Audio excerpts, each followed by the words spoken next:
Olá pessoal, neste vídeo eu vou apresentar dois exemplos resolvidos. O primeiro exemplo tem a ver com saber se o conjunto dado, que neste caso é R2, com a operação de soma definido por essa regra e a multiplicação por escalar dada pela multiplicação por escalar usual é um espaço vetorial. Note-se que a soma é definida da seguinte forma. A primeira componente vai ser x1 mais y2. x1 é a primeira componente do vetor à esquerda do sinal mais.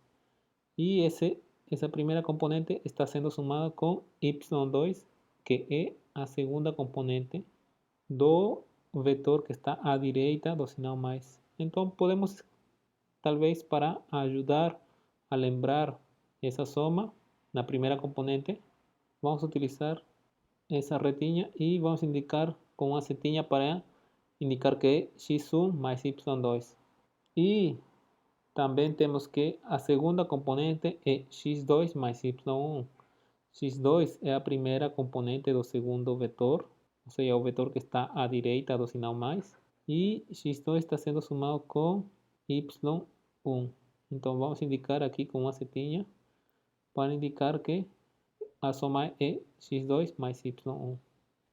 Tentemos ver se os axiomas da definição de espaço vetorial se verificam ou algum deles falha. Então, o primeiro axioma é o axioma da comutatividade. Será que essa igualdade é verdadeira? Essa seria a pergunta.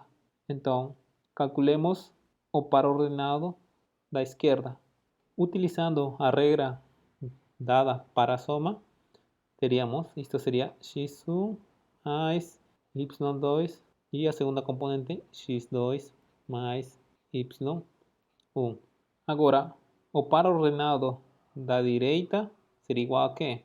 Então aqui vamos utilizar as nossas setinhas. Seria x2 mais y1 seria a primeira componente e a segunda componente seria x1 mais y2. Agora, esses pares ordenados são iguais?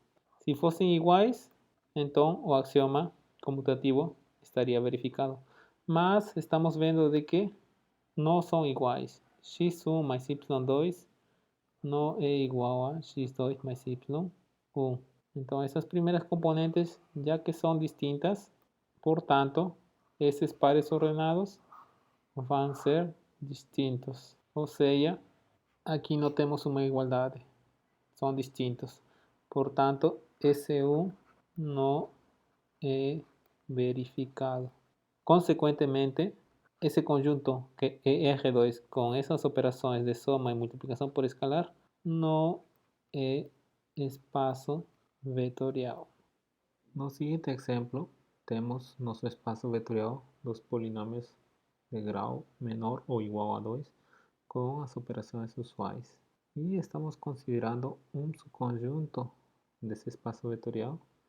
E o subconjunto é os polinômios cujo coeficiente do x é igual a zero e o produto dos coeficientes a e c é igual a zero. Ou seja, os polinômios de w são da forma a mais c x quadrado, de tal forma que a multiplicado por c é igual a zero. Então, esse w é o subespaço vetorial de P2. Então, temos que tentar verificar as duas condições que definem o subespaço vetorial. A primeira é que o vetor nulo do espaço vetorial V, que neste caso é o polinômio nulo, deve pertencer a W. O polinômio nulo é aquele que tem todos os coeficientes iguais a zero. Portanto, vai verificar essa condição. Então, a primeira condição é verificada de maneira imediata. Agora, a segunda condição é a seguinte: se pegarmos um polinômio de W, ou seja, a mais cx quadrado, e outro polinômio que suponhamos seja da forma d mais fx quadrado, também em W, e lambda um número real, então devemos tentar verificar que U mais lambda V também deve ser um polinômio de W. Isto é o que queremos saber. Como U está em W, então teremos que A por C é igual a 0. E como V está em W, então temos que D por F é igual a 0. Agora, utilizando essas hipóteses, devemos tentar verificar que U mais lambda V também esteja em W. Mas U mais lambda V seria igual ao polinômio cujo termo independente seria A mais lambda D e o coeficiente de x quadrado seria C mais lambda F x quadrado. Isto porque estamos utilizando as operações usuais de P2.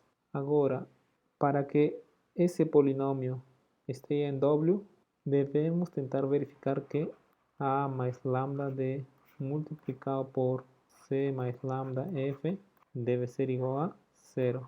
Bem, será verdade? Então a gente utiliza a propriedade distributiva. Teríamos AC mais lambda DC mais lambda AF mais lambda quadrado DF. Agora, por hipótese, temos que AC é igual a 0 e DF é igual a 0. Agora, o que estaria resultando da simplificação seria o termo lambda DC mais lambda AF. Agora, esse termo nem sempre vai ser igual a 0. Isto fica mais claro se tomarmos valores particulares para A, F, D e C. Então, isto em geral sempre vai ser distinto de 0. Por exemplo, tomando A igual a 1, C igual a 0 e F igual a 1 e D igual a 0, então essa expressão aqui vai ser distinto de 0 para todo lambda que seja distinto de 0, porque vai ser igual a lambda. Aqui seria 0, aqui seria 1. Então a segunda condição não está sendo verificada. Portanto, W é o espaço vetorial de P2? A resposta é não, não é o espaço vetorial.